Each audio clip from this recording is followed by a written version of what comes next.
गोविंद चले आओ, गोपाल चले आओ।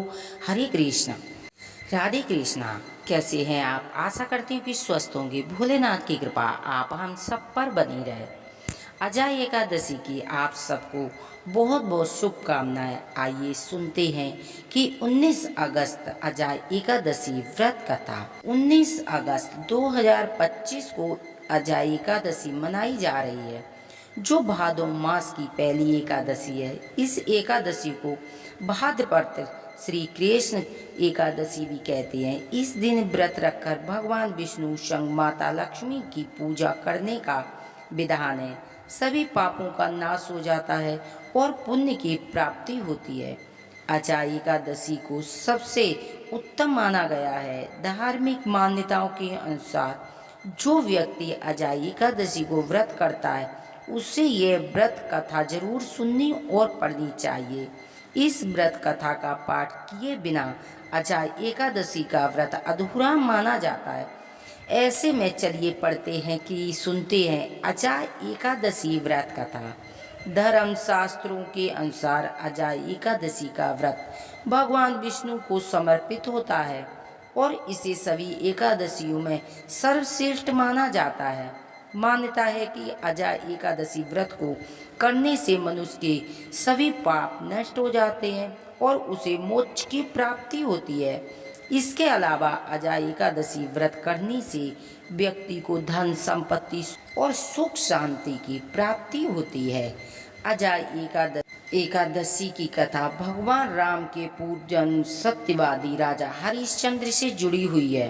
धार्मिक मान्यताओं के अनुसार राजा हरिश्चंद्र ने अपनी सत्यता और वचन का पालन के लिए अपने राज्य, पत्नी और पुत्र तक को त्याग कर स्वयं एक चांडाल के सेवक बन गए थे। राजा हरिश्चंद्र ने गौतम ऋषि के कहने पर भाद्रपद माह की कृष्ण पक्ष की अजय एकादशी का व्रत किया, जिससे उनके सभी पापों का नाश हो गया। साथ ही उन्हें उनका खोया राजपाट, परिवार और सुख शांति वापस मिली।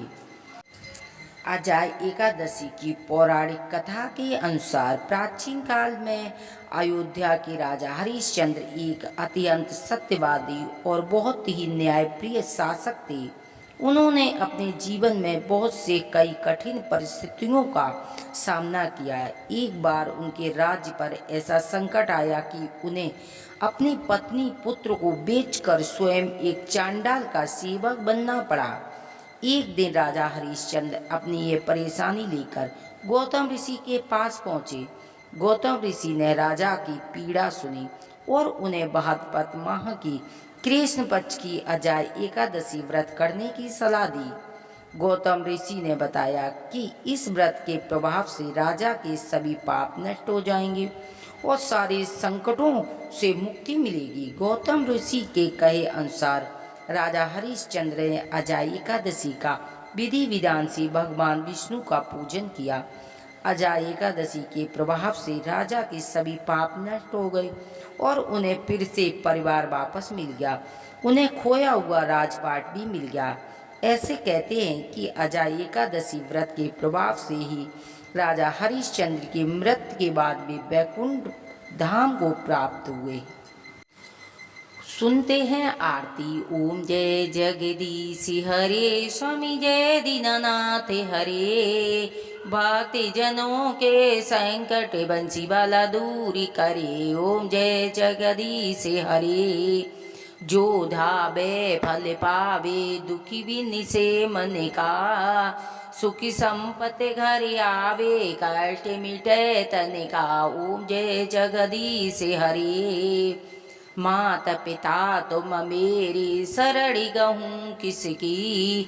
तुम विनियोरी न दूजा, प्रभु विनियोरी न दूजा। आस करूं जिसकी। ओम जय जगदीश हरे। तुम पूर्ण परमात्मा, तुम अंतर्यामी। जगत पिता जगदीश्वर, तुम सबके स्वामी। ओम जय जगदीश हरे। तुम करुणा के सागर, तुम पालन करता। मैं मूरख खल कामी, मैं सेवक तुम स्वामी, कृपा करो वरिता। ओम जय जगदीश हरे। तुम हो एक अगोचर सबके प्राणपति, किसी विधि मिलूं दया में, तुम हो मैं कुमिति। ओम जय जगदीश हरे।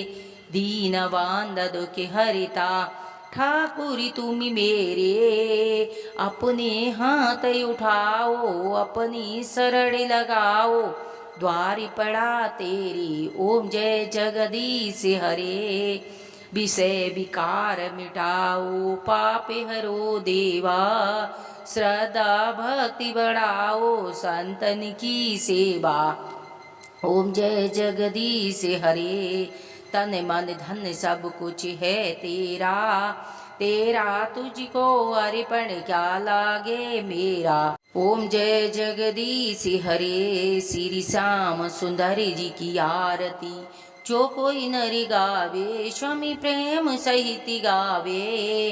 कहत शिवानंद स्वामी, भजत हरि हरि स्वामी, मन वांछित फल पावे। ओम जय दीननाथ हरे। आजा एकादशी पर पीपल के वृक्ष के पास हल्दी का दीपक जलाने से माँ लक्ष्मी नारायण की कृपा प्राप्त होती है। यदि हमारी कथा कहानियाँ आपको पसंद आती हैं तो प्लीज़ चैनल को सब्सक्राइब करें, वीडियो को लाइक करें। हर हर महादेव की जय, मैया पार्वती की जय।